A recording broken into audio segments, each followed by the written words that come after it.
El recorrido que ahora iniciamos contempla la historia de la Congregación de las Hermanitas de los Ancianos Desamparados, desde su fundación hasta la actualidad.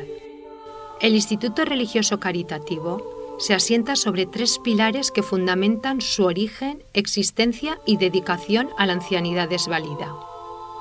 Se trata de 3 personalidades singulares que se mantienen vivas en el recuerdo de todas las hermanitas: el padre Saturnino López Novoa, la madre Teresa Jornete Ibars y el padre Francisco García López.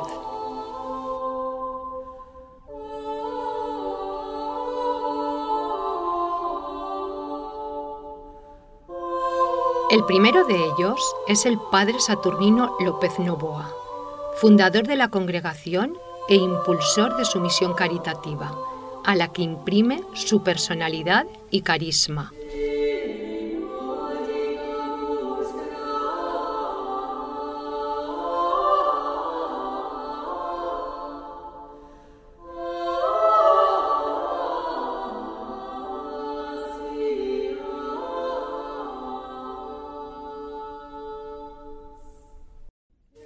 Saturnino López Novoa nace en Sigüenza en 1830.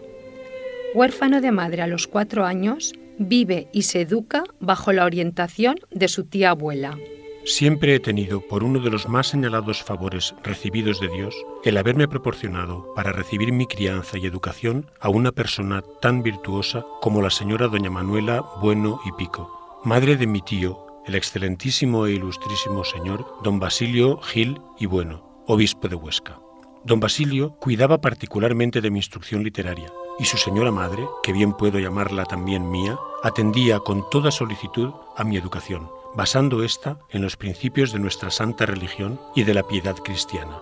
Me acostumbró a oír la Santa Misa todos los días, a rezar el Santo Rosario, a la recitación de oraciones piadosas, a confesarme y comulgar con frecuencia, a ser devoto de la Santísima Virgen y al ejercicio de la caridad con los pobres, que era la virtud más saliente de doña Manuela. Saturnino estudia filosofía y teología en el Seminario Conciliar de su ciudad natal, Sigüenza, en la provincia de Guadalajara, y desempeña labores docentes de latín y humanidades tras obtener el grado de bachiller. En 1854 se traslada a Barbastro, en cuyo seminario fue nombrado catedrático de filosofía y teología, y donde se ordenó sacerdote el 22 de septiembre de 1855. Recibió el nombramiento de secretario de Cámara y Gobierno del Obispado, examinador del clero y párroco de la ciudad. Su vocación sacerdotal se compagina con la afición por la investigación histórica, que le permite en 1861 escribir una historia de la ciudad y diócesis de Barbastro, siendo admitido posteriormente como académico correspondiente en la Real Academia de Historia. Así lo acredita el documento original que se guarda en la Casa Madre de Valencia. Obtuvo el grado de doctor en teología por la Universidad de Toledo.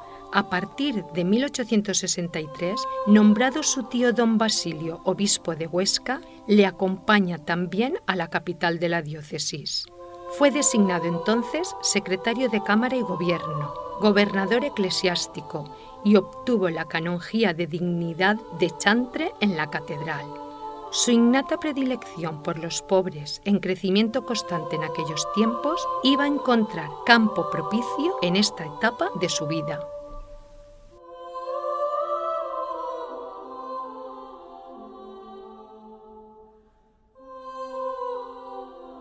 Trabajador incansable, compagina la escritura con el estudio y la oración. Algunas de sus obras serán referencia obligada en la bibliografía religiosa del momento, como el Tratado de Oratoria Sagrada y la Exposición de los Deberes Religiosos. La Casa Madre conserva un ejemplar dedicado a la muy reverenda Madre Sor Teresa de Jesús. Sin embargo, en su mente y corazón se hace patente una vocación sacerdotal fuertemente orientada al ejercicio de la virtud de la caridad. Persona disciplinada, se impone a sí mismo una estricta regla de vida, en la que la rectitud, el orden y la oración tutelan su día a día. Principio la oración por la mañana a las 4 desde la Cruz de Mayo a la de septiembre y a las 5 en el resto del año. Después, media hora de meditación. Luego, la preparación para la Santa Misa con la recitación de los salmos y las oraciones. Celebración de la Santa Misa, acción de gracias. Regresar a casa recogido, desayuno y trabajo hasta la hora de ir al coro. Salir de casa para el coro media hora antes para rezar la estación al Santísimo Sacramento y mi devoción especial diaria a la Santísima Virgen y a San José. Después del coro, si tengo tiempo libre, lo ocupo en trabajar hasta las 11:30, empleando la media hora hasta las 12 en el rezo de la devoción que tengo cada día de la semana, en la lectura de un capítulo del Santo Evangelio y el examen particular. Comida y descanso hasta el coro de la tarde. Después de paseo un rato, si no hay ocupación de confesionario ni alguna otra, y por lo regular voy solo y con un libro piadoso. Llegado a casa, descanso un rato, rezo el Angelus Domini y el responso a las almas del purgatorio. Luego me recojo en mi cuarto de estudio para hacer la velada, que no la dejo en ningún tiempo. La principio con el rezo de costumbre, para pedir luz y gracia. Leo un capítulo de la Santa Biblia, después otra lectura, hasta las 7, y de esta a las 8 la empleo en un rato de lectura espiritual, la meditación y el examen particular. A las 8 en invierno y a las 8:30 en verano, el rezo del Santo Rosario con la familia y lectura piadosa o novena cuando se hace. Después, la cena, el ejercicio del cristiano para la noche y descanso.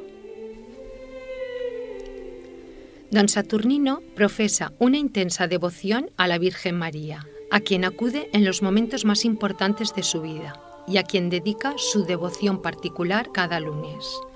En su regla de vida cuenta como una de sus prácticas piadosas diarias la de llevar un escapulario de la Virgen del Carmen que besaba 5 veces en honor a las llagas de Cristo y que en tiempos de peste le dedicaba una novena que rezaba junto a su familia.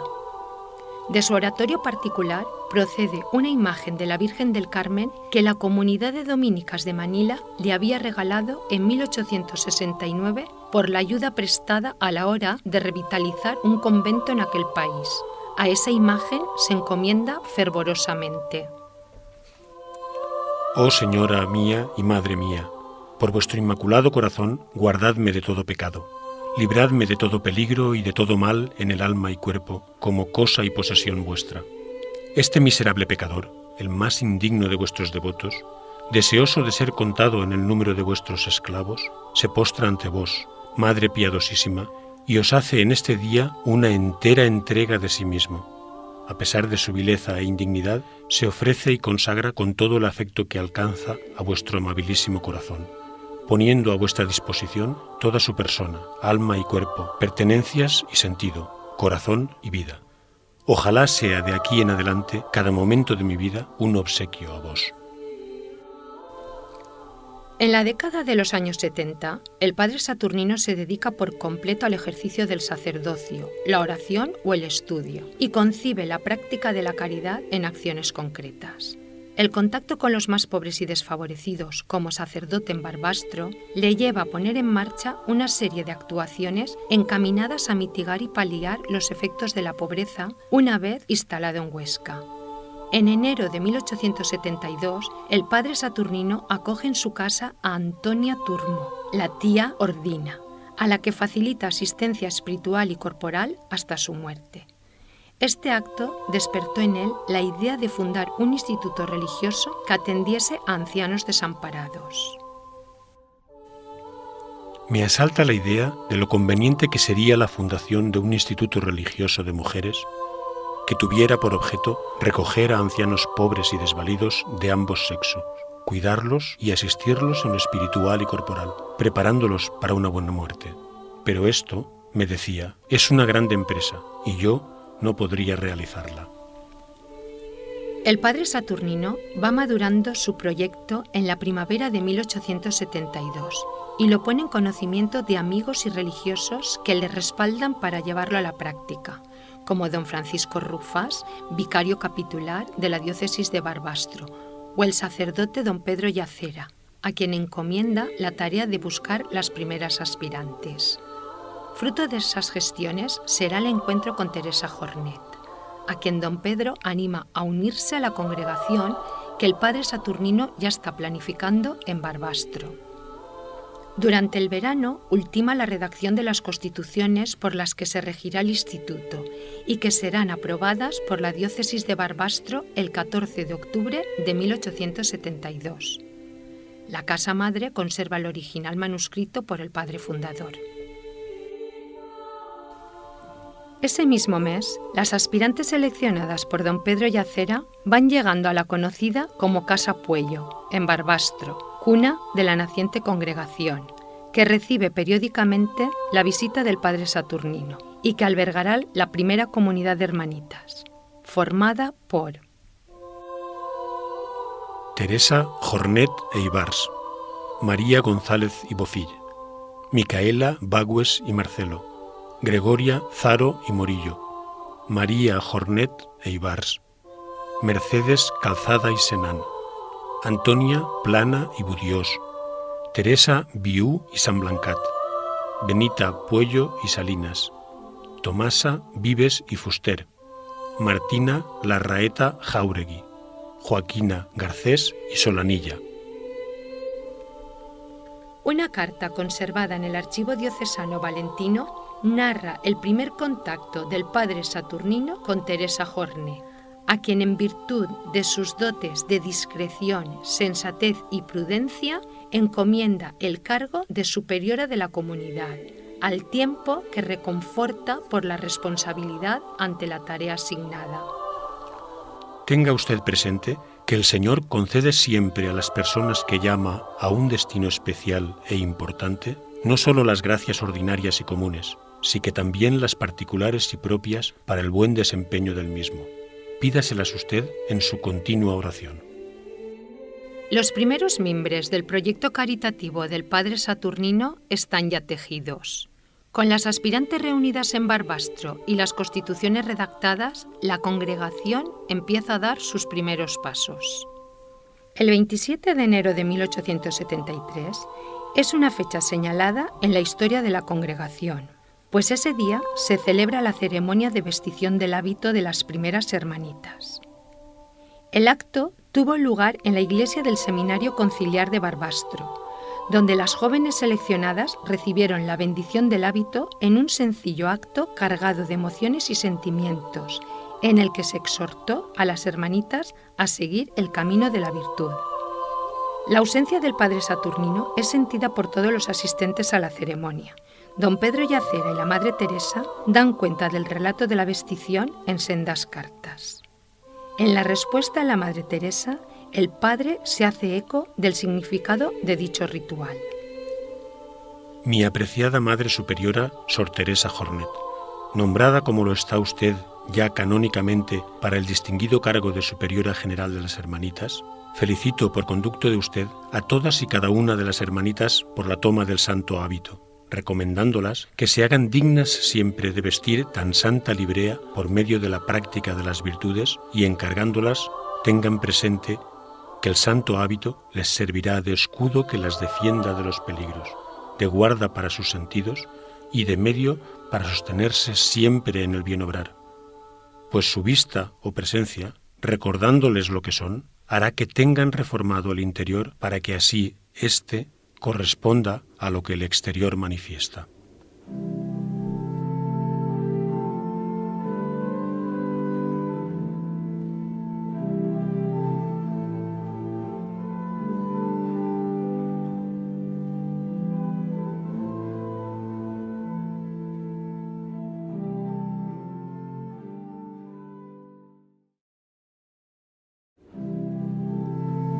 La ciudad de Valencia ve surgir en 1871 la Asociación de Católicos, una institución que mostró públicamente su compromiso católico y fomentó actividades asistenciales para paliar los efectos de la pobreza en la ciudad. La providencia quiso que los deseos del padre Saturnino se cruzasen con la iniciativa de la Asociación de Católicos de Valencia de instalar una casa asilo que atendiese a ancianos desamparados. Su presidente, Manuel Herrando, y su secretario José María Jaldero, con el apoyo del arzobispado, buscaron soluciones para el ejercicio de la labor caritativa en la ciudad. Desde agosto de 1872 son frecuentes los contactos epistolares entre el padre Saturnino y José María Jaldero, con la idea de instalar en Valencia la casa matriz noviciado del instituto, una vez reunidas las primeras hermanitas en la ciudad de Barbastro. El padre Saturnino conviene en adoptar como santa patrona de la institución a María Santísima bajo la advocación de Nuestra Señora de los Desamparados y santos protectores San José y Santa Marta. El arzobispo de la diócesis valenciana, Mariano Barrio, aprobó en el mes de diciembre las constituciones de la congregación y desde ese momento se iniciaron los trámites para trasladar a las hermanitas lo antes posible. Tras la ceremonia de toma de hábito por las hermanitas el 27 de enero de 1873, el padre Saturnino alienta a Jaldero a que acelere la búsqueda de una casa en la ciudad que aloja a las hermanitas reunidas en Barbastro. Tras sortear diversos inconvenientes, la Asociación de Católicos encuentra una casa disponible en la Plaza de la Almoina número 4, cerca de la capilla de Nuestra Señora de los Desamparados, la catedral y el Palacio Arzobispal. La casa disponía de 2 pisos, en los que se distribuía una capilla, un salón, un comedor, una cocina y varias dependencias para habitaciones. Todo se preparó para que las primeras hermanitas llegaran a Valencia el día 8 de mayo de 1873. Nada más llegar a la estación del norte, las hermanitas y el padre Saturnino fueron trasladados en carruajes a la capilla de Nuestra Señora de los Desamparados, donde tuvo lugar probablemente uno de los momentos más emotivos al rezar frente a la imagen de la patrona de la institución y de la ciudad. La asociación proveerá la casa de todo lo necesario para que las hermanitas puedan acoger ancianos y acomodarse lo antes posible. Se compraron camas, muebles, ropa, telas y utensilios de cocina y recibieron donaciones por parte de los valencianos. Una vez acondicionada, el día 10 acogieron a los primeros ancianos. La inauguración tuvo lugar en una fecha muy señalada, el 11 de mayo de 1873, día de la patrona de la ciudad y también de la congregación, la Virgen de los Desamparados. El padre Saturnino oficia misa en el camarín de la Virgen, tal como recoge en su registro de misas, y, a continuación, se dedican a atender las innumerables visitas que reciben. Con la fundación de Valencia, la obra del padre Saturnino al servicio de ancianos pobres se afianza. Durante el mes de mayo, las hermanitas y el padre se dedican a organizar el funcionamiento de la comunidad y se reúne por primera vez el directorio general de la congregación, que distribuye los cargos que van a desempeñar las primeras hermanitas. Sor Teresa Jornet e Ibars, directora general y superiora local de la Casa Matriz. Sor Micaela Bagués Marceló, vicedirectora general, depositaria y secretaria. Sor María Jornet Ibars, maestra de novicias y aspirantes. Sor Mercedes Calzada Senán y Sor María Rosa González, consultoras definidoras.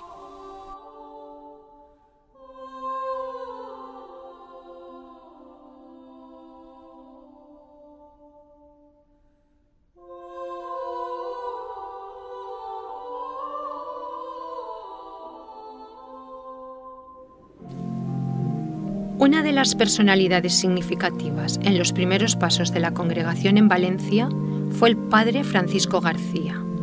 Su incondicional apoyo al fundador, a la Madre Teresa y a las hermanitas hacen de él una figura clave en los momentos seminales del instituto.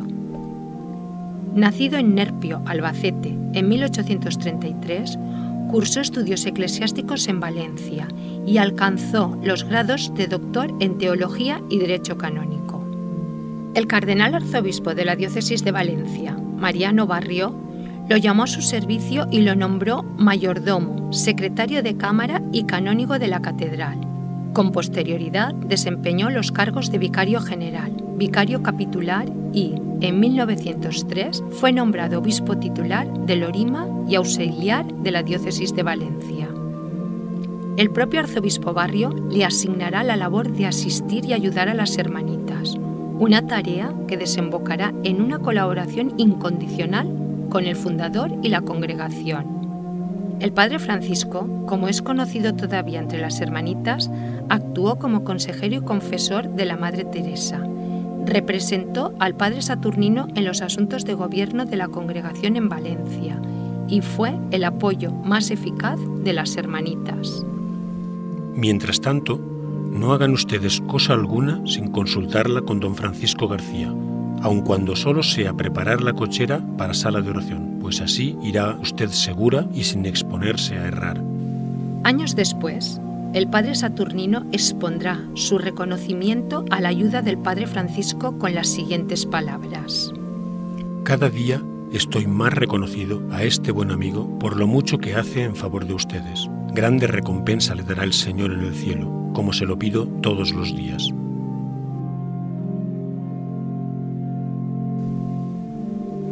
La unidad entre las hermanitas y el cumplimiento riguroso de las reglas de sus constituciones serán garantía de estabilidad, prosperidad y proyección de la congregación.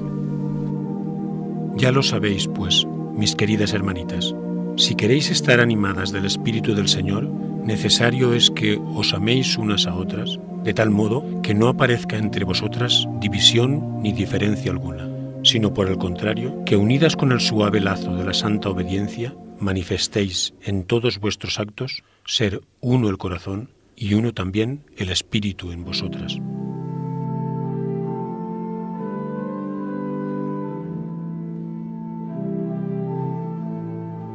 La fundación de la Casa Matriz en la ciudad de Valencia cuenta desde sus inicios con un fuerte soporte católico, en el que confluyen las personalidades del cardenal Barrio, el padre Francisco y la Asociación de Católicos, que reúne a un gran número de benefactores en favor de la congregación.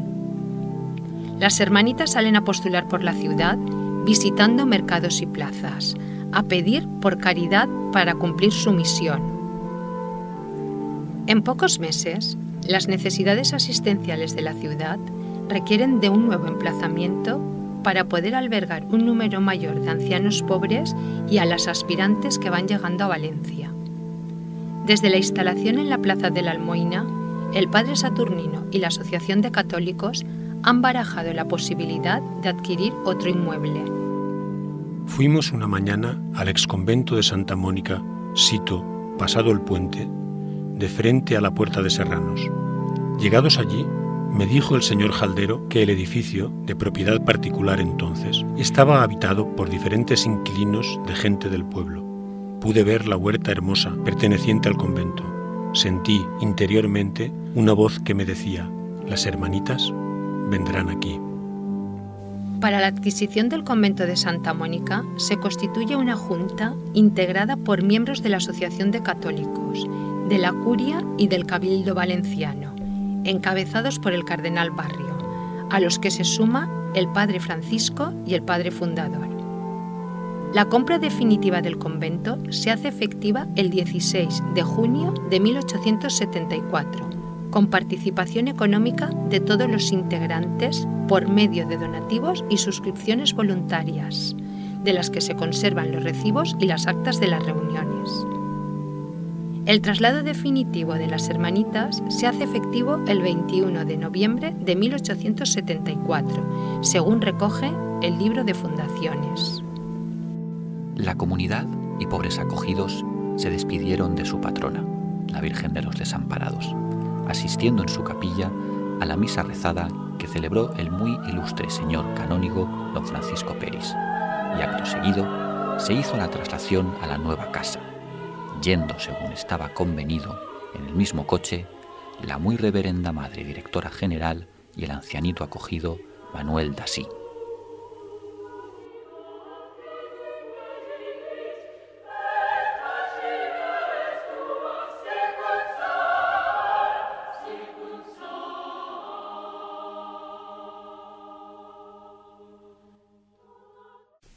El 14 de junio de 1876, la congregación obtiene el Decretum Laudis, por el que pasa a ser de derecho pontificio y a estar vinculada directamente a la Santa Sede. Con carta de 28 de junio, el padre Francisco comunica al padre Saturnino la noticia que procede de la Sagrada Congregación de Obispos Irregulares. Creo que hemos dado un gran paso y que hemos entrado en el camino para la aprobación definitiva de nuestras constituciones. Entre 1877 y 1882, el Instituto adoptará definitivamente la denominación de Hermanitas de los Ancianos Desamparados, para evitar coincidencias con el nombre de un instituto caritativo francés análogo que disponía de casas asilo en España. En agosto de 1887, el Papa León XIII aprueba y confirma el instituto con el título de Hermanitas de los Ancianos Desamparados, como congregación de votos simples bajo el régimen de una superiora general. Ciertamente que Dios me ha concedido un grande consuelo con la aprobación definitiva del Instituto por la Santa Sede, pues son pocos los fundadores que llegan a conseguir en vida tal señalado favor. La Casa Matriz Noviciado, instalada en la ciudad de Valencia, será el punto clave del afianzamiento y difusión de la institución en las primeras décadas. Tal como consta en las primeras y segundas constituciones, la institución será gobernada por un directorio o consejo general. La elección de los cargos y asuntos de carácter general para la congregación se dirimen en capítulo general, que se celebra en la Casa Matriz. El primero de ellos se convoca en mayo de 1885 para ratificar la agregación de las Hermanitas de los Pobres Inválidos de Cuba. La sala capitular en la que nos encontramos será utilizada para reunión del capítulo por primera vez en el tercero extraordinario, tal como constaba en las constituciones. En el local donde estos se celebren, estará colocado en lugar preferente un cuadro de Nuestra Señora de los Desamparados, y en los lados los de San José y Santa Marta. La presidencia del capítulo general recae en el prelado de la diócesis donde éste se celebra, que actúa como delegado apostólico de la Santa Sede y es quien vehicula el carácter religioso por medio de la celebración de la Santa Misa y las exhortaciones a las hermanitas capitulares. Este honor le corresponde en los primeros capítulos al muy ilustre señor don Francisco García López, el padre Francisco, como delegado del arzobispo de Valencia.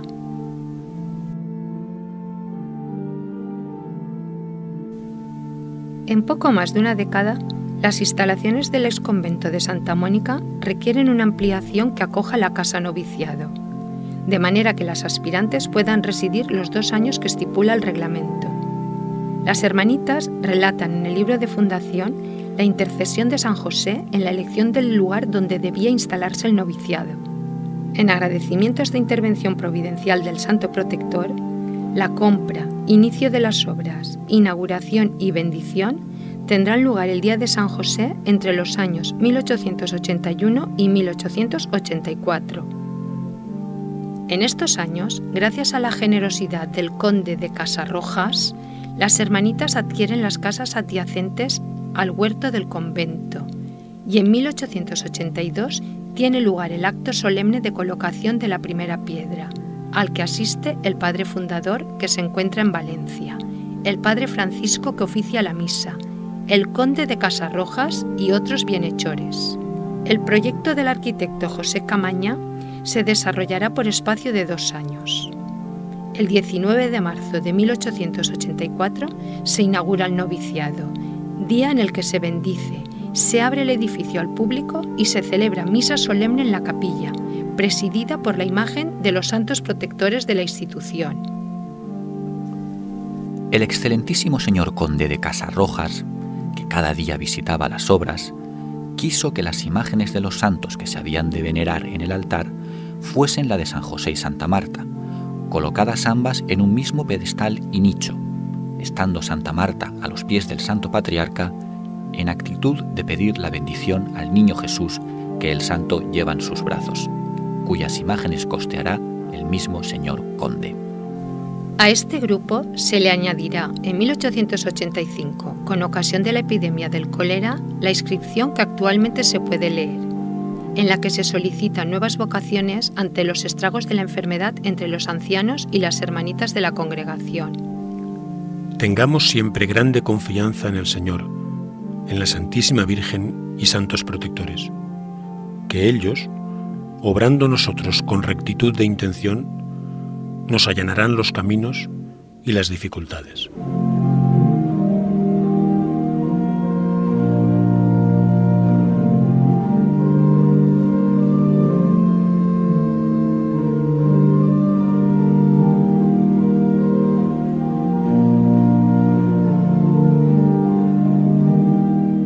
El número de hermanitas que pide ingresar en la congregación va en aumento desde la fundación de la misma en Barbastro. Fruto de la labor conjunta del padre fundador, de la madre Teresa y el apoyo del padre Francisco, será el centenar de casas fundadas hasta 1896, cuando se inaugura el noviciado de Palencia. La presencia de las hermanitas abarca la casi totalidad del territorio español, junto a fundaciones americanas en Cuba, Puerto Rico y Colombia.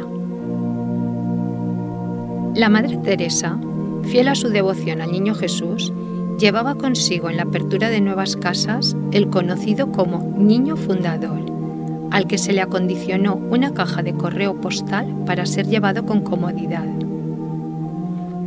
Frente a las crecientes necesidades de la ancianidad a finales del siglo XIX, muchas son las ciudades que pronto solicitan contar con una casa asilo.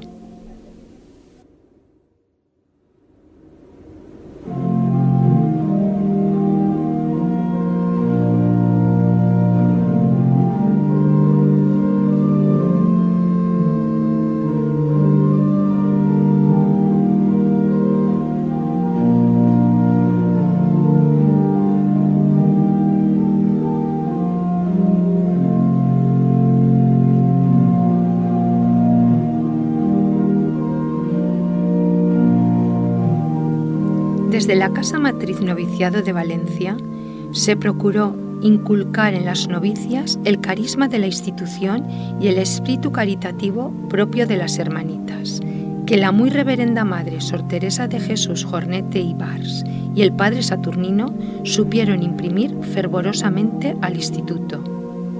¿Y no será obra grande de caridad recoger a estos pobres ancianos y desvalidos, socorrerlos y asistirlos en todas sus necesidades corporales y espirituales, consolarlos, instruirlos y moralizarlos, y por último, prepararlos para una muerte tranquila y cristiana? Pues ved aquí explicada la misión de las hermanitas.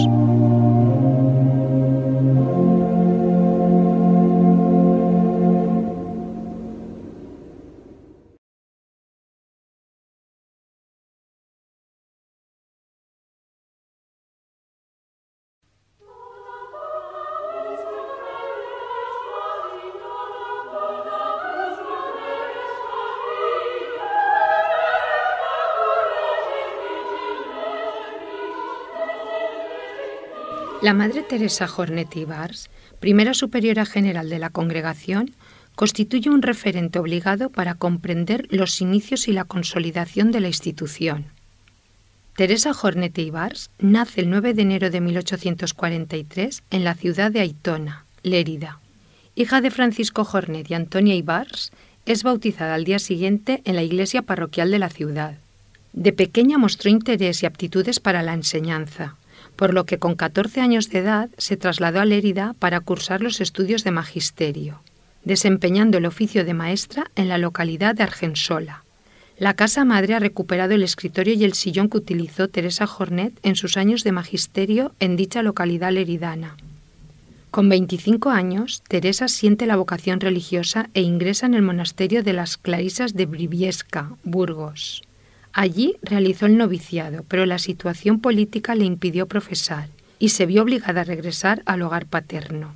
En Lérida trabaja como maestra en las escuelas regentadas por las terciarias carmelitas, institución que había fundado años antes su tío abuelo, el padre Francisco Palau.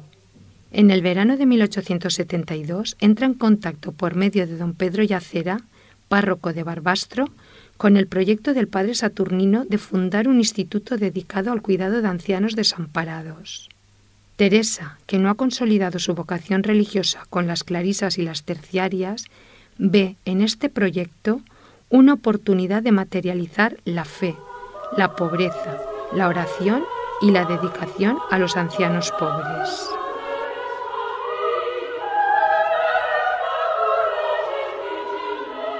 En la primera carta conservada, dirigida al padre Yacera, Teresa se hace eco de su fe en la providencia y su voluntad por cumplir el voto de la obediencia.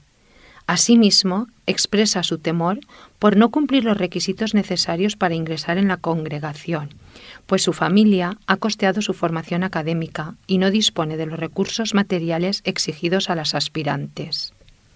Desde su ingreso, Teresa gozará de la confianza del padre Saturnino para desempeñar el cargo de superiora general de la congregación, pues las dotes de prudencia, sensatez y discreción destacan en su carácter.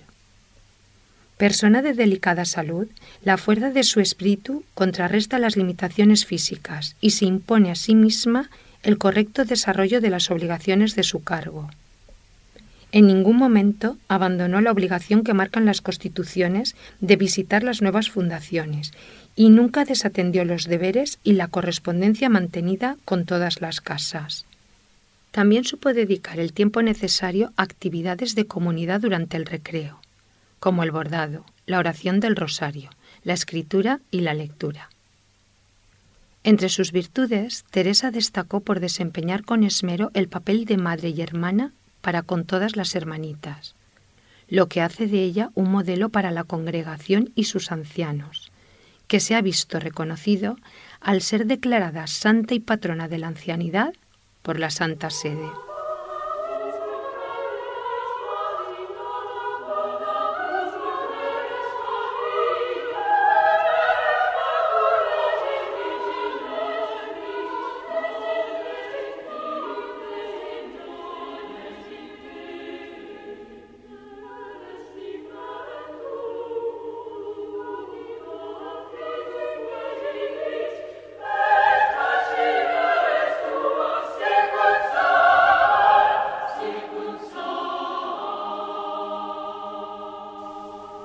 El ámbito en el que nos encontramos es la celda original que la Madre Teresa Jornet utilizó como espacio de trabajo, estudio, retiro, oración y descanso.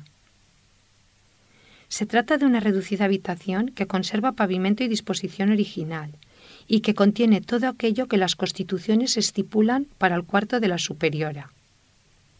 La Madre Teresa, fiel observante del voto de pobreza, solo dispuso de los objetos indispensables para desempeñar sus funciones. Sin embargo, las hermanitas han sabido custodiar aquellos escasos objetos que le acompañaron en su día a día, sobre todo los de uso personal: ropa, botiquín, vajilla, lavamanos, junto con el mobiliario de la habitación.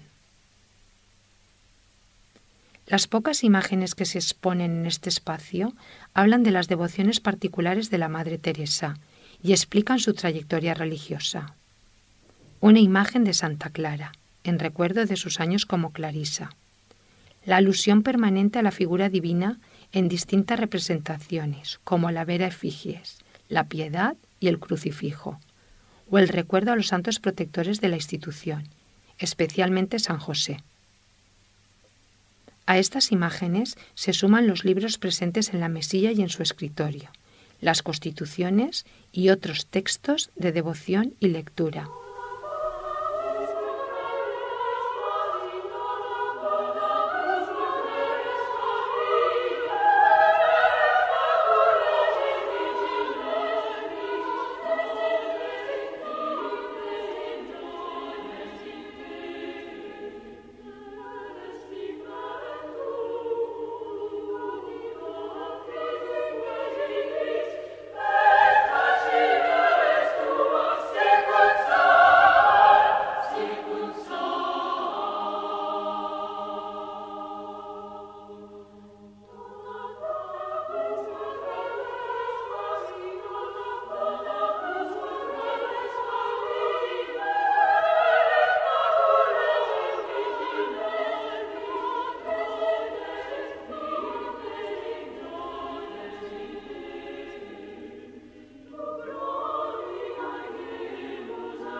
La congregación ha conservado el corpus epistolar de la Madre Teresa.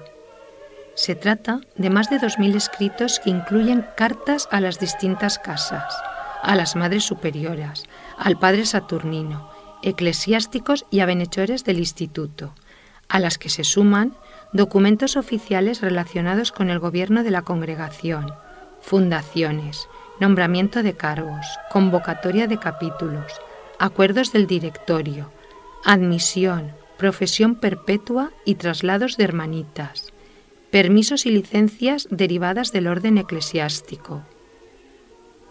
Dichos documentos permiten hacer un seguimiento de la historia de la congregación, pues se detallan las circunstancias de la fundación de 103 casas durante la vida de la Madre y además son portadoras de un mensaje espiritual de obligada referencia para las hermanitas. La totalidad de los escritos que se conservan de la Madre Teresa fueron el referente fundamental para iniciar el proceso de beatificación y canonización. En dicho corpus documental aparecen 4 cuños distintos y una rúbrica que se estampan en los distintos pasos del proceso y que certifican y verifican por parte de los diversos oficiales nombrados por el arzobispo de Valencia ante la Santa Sede la autoría de la Madre Teresa. En las cartas dirigidas a las casas y a las Madres Superioras destaca el fiel seguimiento de las constituciones como garantía para mantener la cohesión de la comunidad y recomienda a las hermanitas la observancia de los votos, a tener fe en la providencia y confianza en Dios, a seguir el camino de la virtud y conformarse con la voluntad divina. Sean ustedes muy buenas y observantes de las reglas, que es el modo con que se alcanza la alegría y la paz. Procuren tener unión y caridad entre ustedes, y será el mejor medio para obsequiar al Niño Divino.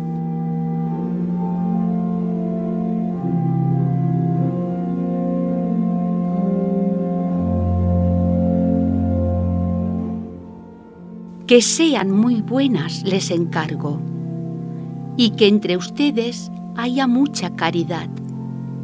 Esta virtud sostiene la unión, y una comunidad unida, puede decirse, disfruta de un cielo anticipado. El mensaje espiritual de la Madre no olvida el amor y dedicación que las hermanitas deben ofrecer a los ancianos y que constituyen la finalidad de la congregación, exhortando a ser buenas y santas con las obras de caridad que realizan en su quehacer diario. Con los pobres, sean amables y trátenlos bien, pues sabe usted que por ellos estamos nosotras.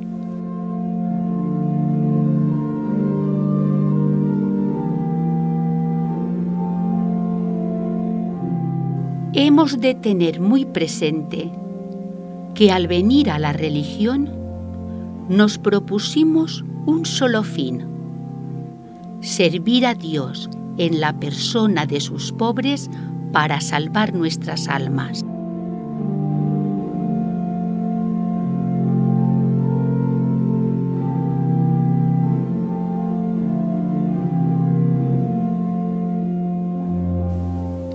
El testimonio escrito de Madre Teresa está inspirado por la unión, la fraternidad, la caridad y la fe inquebrantable. Dicho mensaje no trasciende fuera de la congregación y es en el seno de la institución benéfica donde cobra máximo sentido. La lectura de sus cartas es habitual entre las hermanitas. Algunos de dichos escritos han pasado a formar parte de los oficios litúrgicos de la comunidad, como el caso de la carta escrita por Madre Teresa en septiembre de 1890. Se trata de una circular impresa a todas las casas y rubricada por ella misma, donde utiliza un lenguaje cuidado, casi poético. Dicho texto es leído por toda la congregación en el oficio de lectura de la liturgia de las horas del Día de Santa Teresa, cada 26 de agosto. Es nuestra alma viña del Señor, que necesita cultivo todos los días y aun a todas las horas. si no queremos que se llene de maleza y de abrojos de pecados, en vez de dar sazonados racimos de virtudes. Fuera de la congregación, el legado espiritual trasciende en su obra. Miles de ancianos acogidos, cuidados y atendidos física y espiritualmente. La fundación de un centenar de casas en España. La creación de un segundo noviciado en Palencia y la apertura a tierras americanas, con casas en Cuba, Puerto Rico y Colombia. A su muerte, Madre Teresa deja una institución consolidada que ha sabido afianzarse en el panorama socioasistencial de la España de finales del siglo XIX. La idea inicial del padre Saturnino de fundar un instituto religioso de mujeres dedicado al cuidado y la atención de ancianos pobres ha tenido en Madre Teresa el pilar necesario para su plasmación efectiva.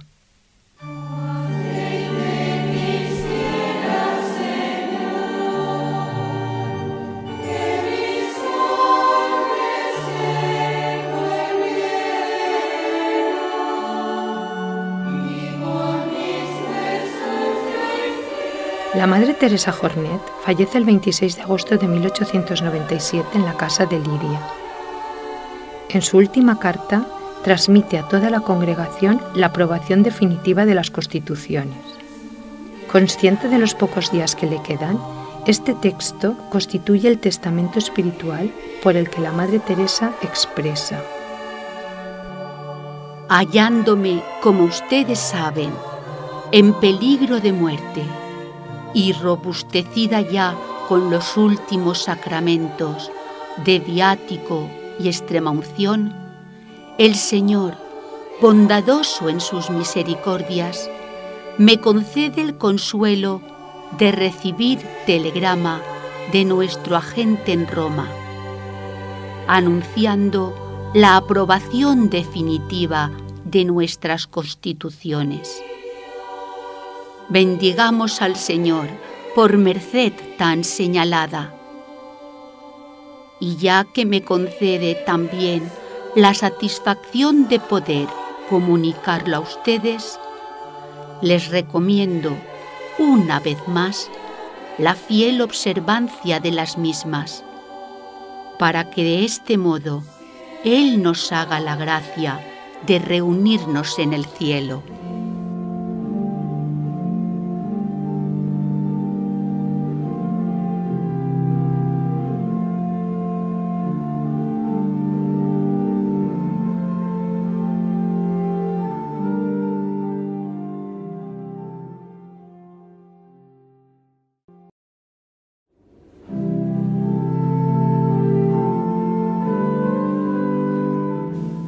La tristeza por la muerte de la Madre Teresa se ve compensada con la aprobación definitiva de las constituciones por parte del cardenal Vanutelli, noticia que llenará de alegría a las hermanitas y al padre Saturnino.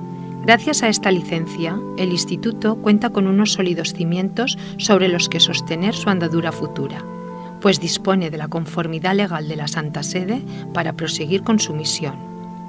Sin embargo, el celo del padre no disminuirá con esta noticia, pues seguirá trabajando con todo su empeño incluso tras su jubilación.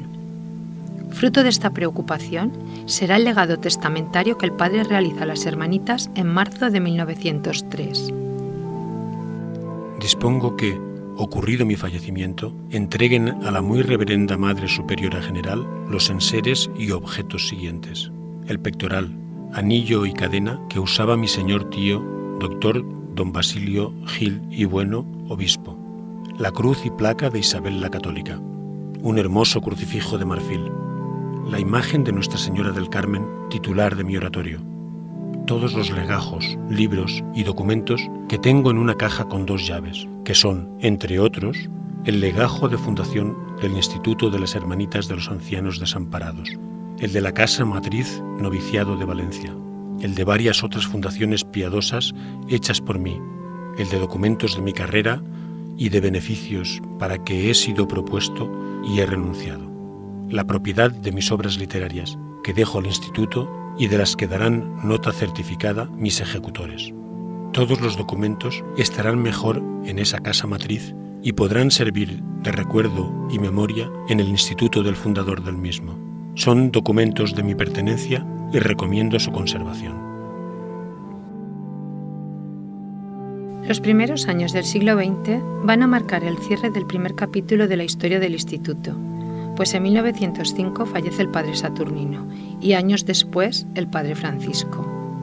Los tres pilares sobre los que se sostuvo el nacimiento de la congregación y que trabajaron incondicionalmente por cumplir la vocación caritativa de las hermanitas quedaron reunidos en la cripta de la casa matriz en 1912.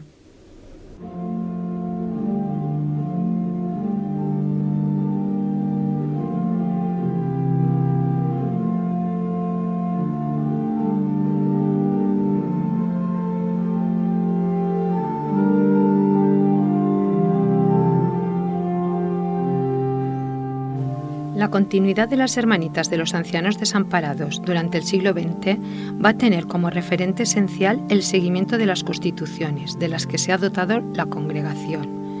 Los mandatos de las madres generales que sucedieron a Madre Teresa van a estar inspirados por su ejemplo y por el carisma institucional que supo imprimir el padre Saturnino. María Jornet Ibars, segunda madre general. Nació en Aitona, Lérida, el día 15 de junio de 1852. Formó parte del grupo de hermanas fundadoras reunidas en Barbastro por el padre Saturnino y desempeñó el cargo de maestra de novicias desde 1873 con gran tesón y prudencia. Persona de extremada discreción, sencilla y comunicativa. La inauguración del noviciado en Valencia en 1884 fue posible gracias a su empeño. Posiblemente el haber sido madre maestra desde los inicios de la congregación y haber acogido a las novicias en la iniciación de la práctica de la vida religiosa comunitaria la hizo conocedora de las necesidades y consejos que las hermanitas necesitan para el cumplimiento de la voluntad divina. A ella debemos algunos reglamentos, como el que se muestra para las novicias de primer año en la Casa Noviciado de Valencia, donde se distribuyen las distintas actividades a lo largo del día, así como un pequeño manuscrito con consejos de perfección. En este sentido, hemos de entender la redacción del Manual de la Hermanita de los Ancianos Desamparados, que en 1920 la congregación edita. Dicho texto refleja años de experiencia y meditación y obras ascéticas anteriores, entre las que hemos de destacar un manual incompleto redactado por el padre Saturnino en 1892. Es un texto que pretende inspirar la perfección en la vida religiosa de las hermanitas y enriquecer su práctica mediante la observancia regular de determinadas virtudes. Con la mejor voluntad os lo ofrezco y dedico a vosotras, hermanas mías carísimas, a vosotras en quienes he pensado constantemente al componerlo. Hemos de valorarlo como un legado significativo de su vida, como religiosa y como madre maestra. Desempeñó el cargo de Madre General desde marzo de 1898 hasta 1914. Durante su mandato comenzaron las obras de la Iglesia de la Casa de Valencia y aumentó considerablemente el número de fundaciones, no solo en España, sino también en ultramar. Por primera vez fundó en Perú, México y Bolivia. A partir del mandato de la Madre María, las hermanitas van a tener en sus constituciones su modo de existir y de actuar en la Iglesia, en definitiva, su camino y su andadura hacia Dios. Ignacia Arrieta Lasarte, tercera Madre General, nació en Lasarte, Guipúzcoa, el 26 de febrero de 1853. Ejerció el cargo de superiora en Játiva, Córdoba, Puerto Rico, La Habana y Lima. Fue la primera superiora de la Casa de Lima, donde tuvo que afrontar las dificultades de la instalación de las hermanitas en un país nuevo como Perú, demostrando fortaleza y tesón en la difusión del carisma de la institución. Desde 1914 a 1923 ejerció el cargo de Madre Superiora General de la Congregación, periodo en el que se abrieron 18 nuevas casas asilo. Hermanita de carácter fuerte, humilde, austera, muy penitente y observante de las constituciones. Durante su generalato se celebraron las bodas de oro de la fundación de la congregación. Con motivo de dicho evento, la Madre Ignacia escribe una larga circular a todas las casas, animando a todas a dar gracias a Dios por tantos beneficios y apelando a la unión fraterna entre las hermanitas como clave del éxito de la congregación y exhortando a mantener dicha unidad, cuya manifestación redunda en beneficio de la desvalida ancianidad.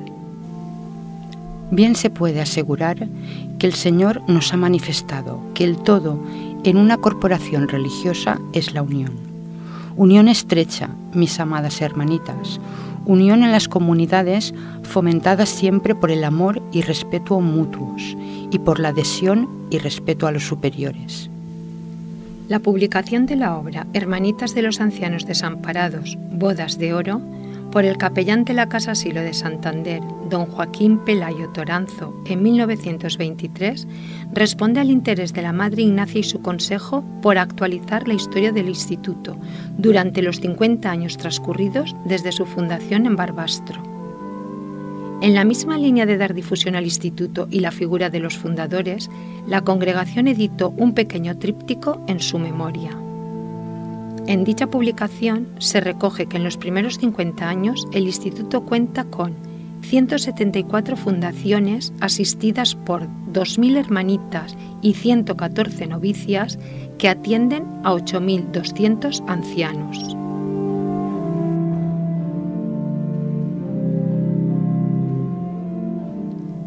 María Ferrán Puértolas nació en Caspe, Zaragoza, el día 27 de enero de 1868. Desempeñó el cargo de Madre General de la Congregación desde 1923 a 1941. Persona sencilla, afable y discreta, se desvivió con celo para el engrandecimiento de la Congregación. Durante su mandato se realiza la primera revisión de las constituciones conforme al Código de Derecho Canónico, siendo aprobadas y publicadas en 1930. Tuvo que acometer la división de la congregación en provincias por recomendación de la Santa Sede, estableciéndose desde mayo de 1931 6 provincias, con el nombramiento de sus correspondientes madres superioras provinciales. La consolidación de la congregación en tierras americanas, con la apertura de nuevas casas en Chile, Argentina y Ecuador, aconseja el establecimiento de nuevos noviciados en La Habana, Santovenia y Lima. Durante su mandato se llevó a cabo la fundación de 23 nuevas casas asilo y la redacción de los primeros estatutos de la congregación. El desarrollo de la Guerra Civil Española hizo que las hermanitas tuvieran que adaptarse a situaciones adversas, teniendo que modificar su hábito, disimular los ornamentos religiosos personales, adaptar el horario cotidiano de atención a los ancianos con mayores oraciones reparadoras y reducir el número de imágenes de culto. La situación excepcional que vive Valencia durante esos años aconsejó que la Madre General se ausentara de la casa madre, donde regresó en 1939, una vez finalizado el conflicto. Mientras tanto, fue la Madre Juana, asistenta general de la congregación, quien afronta como responsable de la institución un periodo de encarcelamiento. Juana Herrero de los Albitos, Quinta Superiora General, nace en Mejorada, Madrid, el 30 de marzo de 1879. Ingresa en la congregación en 1906 y permanece en la Casa Madre de Valencia toda su vida. Persona de grandes dotes intelectuales, buen carácter, humilde, trabajadora en extremo y con grandes aptitudes musicales. La congregación conserva unas partituras compuestas por ella misma para cantar en las horas de recreo. Propagó a todas las comunidades su gran devoción al Sagrado Corazón de Jesús. Los años que estuvo al frente de la congregación destacan por su dinamismo y apertura. Aumenta el número de casas, se funda por primera vez en Venezuela y se crea una nueva provincia religiosa, la de Santiago Apóstol. Comienza la edición de los Anales de la Congregación, una revista anual que continúa hasta la actualidad, donde se detallan los hechos más importantes acontecidos en las casas. El primer ejemplar es un tríptico de pequeño formato que recoge el estado de la institución con fecha de 27 de enero de 1942.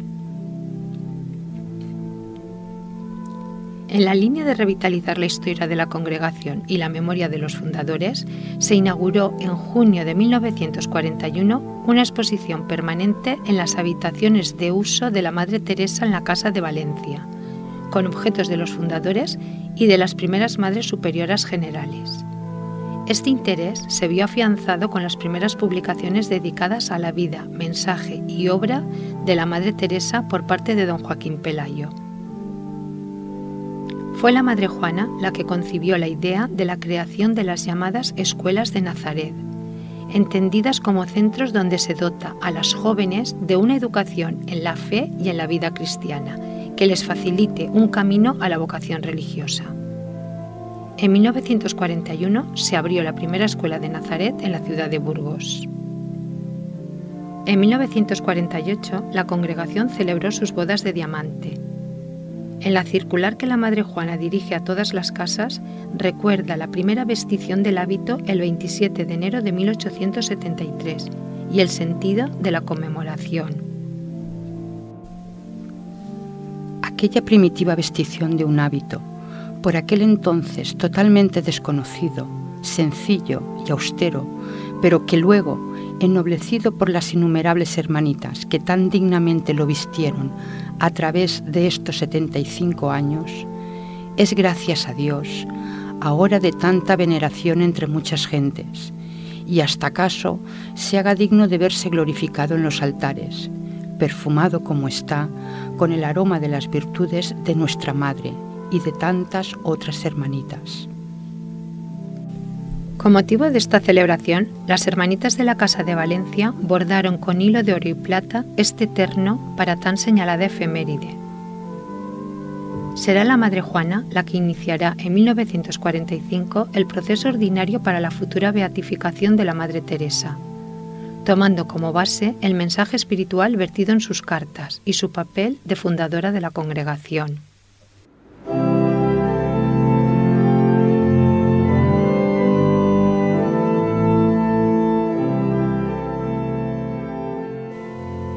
Desde los años 50 hasta mediados de los 70, la congregación se ve inmersa en el proceso de beatificación y canonización de la Madre Teresa.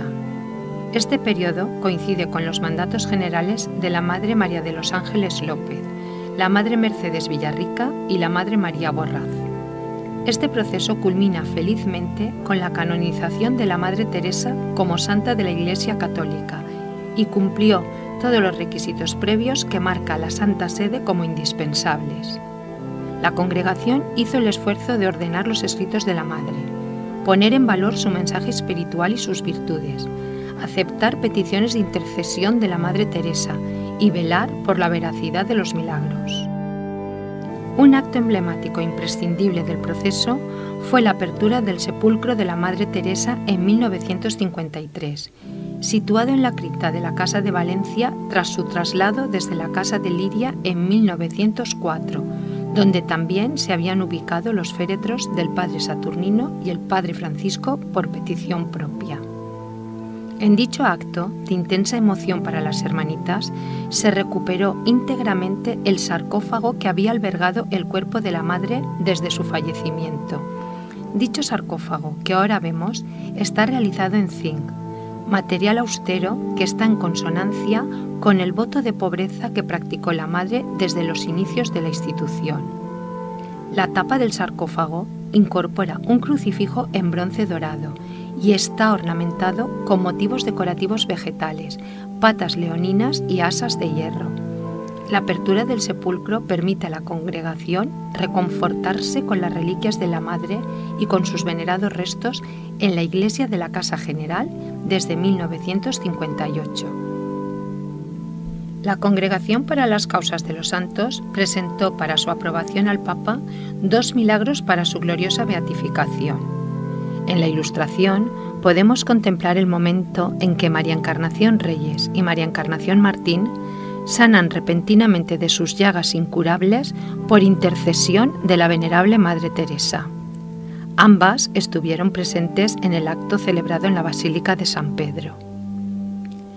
La solemne beatificación de la venerable Teresa de Jesús Jornete y Bars tuvo lugar el domingo 27 de abril de 1958 y se iniciaba con la petición al Papa hecha por el cardenal prefecto de la Congregación para las Causas de los Santos. Una vez declarada beata por el Papa Pío XII, se descubrió una imagen suya en la Gloria de Bernini, seguida del solemne Te Deum y misa pontifical oficiada por el Santo Padre. La ceremonia contó con la asistencia de cientos de hermanitas, benefactores, religiosos, diplomáticos, fieles, peregrinos, ancianos y devotos de España y de América, encabezados por la Madre Mercedes Villarrica y su consejo. Fue este el paso previo para el reconocimiento de su santidad, que eleva a la Madre a presidir algunos altares en la Iglesia Católica. La canonización de la Madre Teresa como Santa Teresa Jornet tuvo lugar el 27 de enero de 1974 con una ceremonia gozosa, también en la Basílica de San Pedro, oficiada por el Papa Pablo VI, acompañado de cardenales y obispos españoles con los que concelebró la Eucaristía. A la petición del prefecto de la Sagrada Congregación para la Causa de los Santos de la canonización de la Madre Teresa, el Papa dijo: definimos que la Beata Teresa Jornet e Ibars es santa y la escribimos en el catálogo de los santos. En su homilía, el Papa tuvo sentidas palabras al recordar a Santa Teresa Jornet. Su vida queda en nuestra memoria como ejemplo de virtud y su obra, fielmente continuada por las hermanitas de los ancianos desamparados, es una invitación apremiante a la acción caritativa y social. La Madre General María Borraz, octava superiora general y su consejo encabezaron el nutrido grupo de hermanitas y ancianos que asistieron al acto. Estos hechos gozosos se trasladan a las casas de la congregación, a las ciudades emblemáticas de la vida de la Madre, como Aitona y en especial Valencia, donde se celebró un triduo sacro en la sede catedralicia, presidido por las autoridades eclesiásticas y civiles.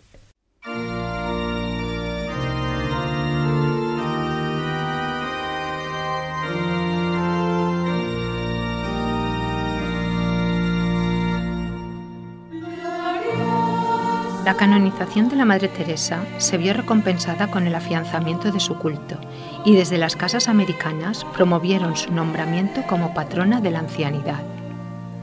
Los generalatos de la Madre Mercedes Villarrica y de la Madre María Borraz suponen la consolidación de la congregación en el continente americano, España y Alemania.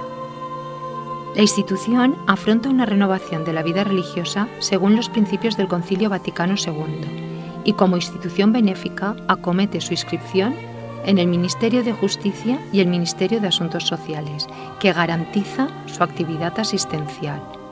En 1973, las hermanitas y sus ancianos tienen el gozo de celebrar el primer centenario de la fundación del instituto.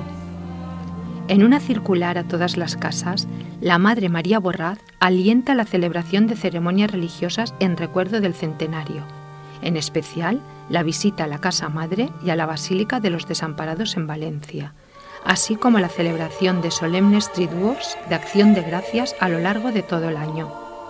En la circular, la Madre María recuerda el valor de la pobreza. La santa pobreza religiosa, animada por la fe, nos sitúa por encima de los bienes terrenos y nos dispone a la plenitud de la caridad y al anticipo de los bienes celestes. Esta realidad bellísima y eficacísima tiene un particular valor de testimonio entre las hermanitas. La Madre se despide utilizando las mismas palabras que había utilizado la Madre Ignacia con motivo de la celebración del cincuentenario. Que Dios nuestro Señor nos bendiga, que nuestra excelsa Madre de los Desamparados nos acoja bajo su manto celestial y nuestros ínclitos patronos, San José y Santa Marta, nos alcancen respectivamente del cielo su amor y actividad para servir a Jesucristo. Son los deseos de vuestra humilde sierva. Hemos de entender en este acto de recuerdo la pervivencia del carisma y el espíritu que ha guiado a las hermanitas durante sus primeros 100 años y que constituye la clave del éxito de su misión.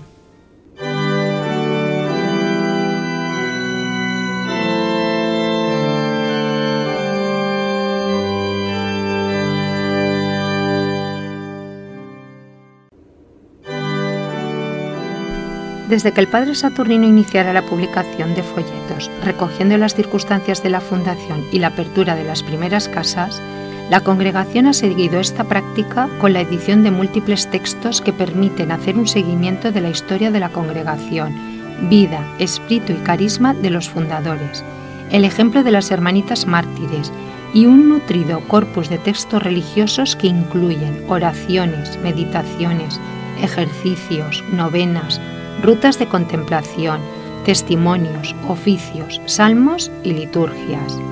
Se editan para todas las casas las constituciones que rigen el instituto según se han ido revisando y el directorio de la congregación. La difusión y divulgación de los asuntos más significativos de las hermanitas se recoge en los anales y en el boletín informativo que se edita desde abril de 2005.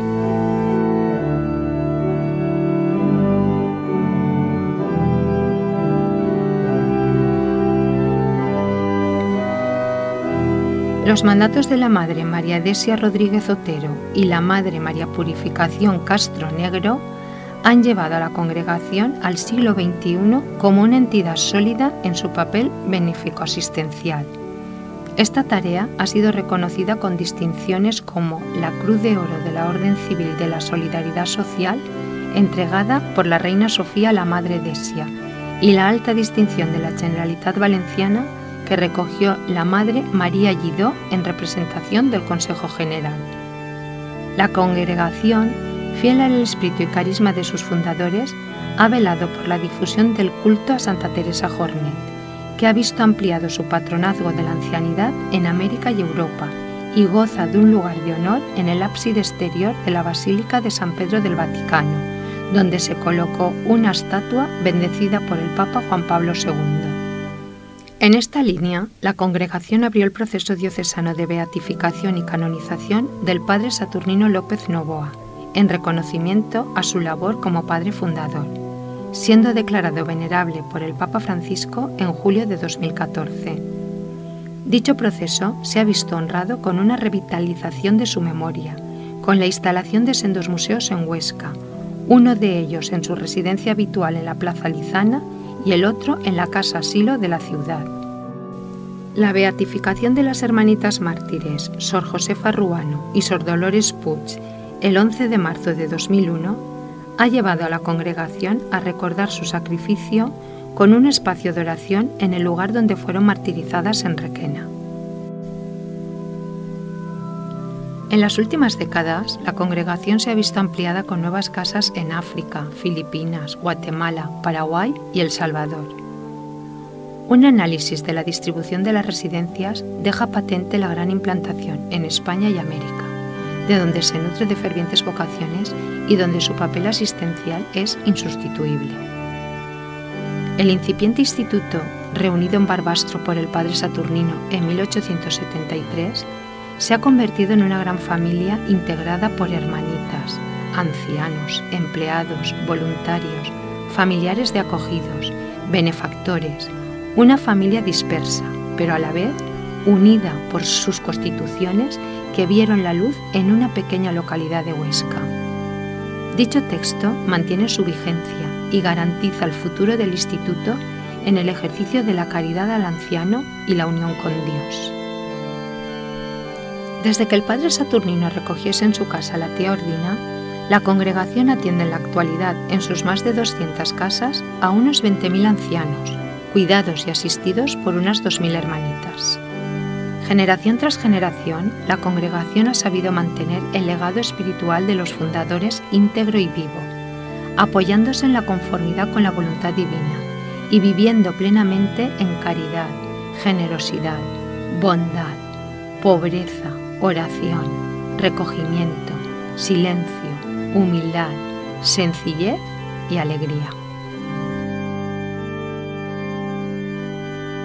Me asalta la idea de lo conveniente que sería la fundación de un instituto religioso de mujeres que tuviera por objeto recoger a ancianos pobres y desvalidos de ambos sexos, cuidarlos y asistirlos en lo espiritual y corporal, preparándolos para una buena muerte.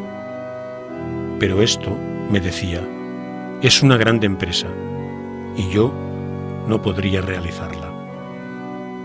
Sean ustedes muy buenas y observantes de las reglas, que es el modo con que se alcanza la alegría y la paz.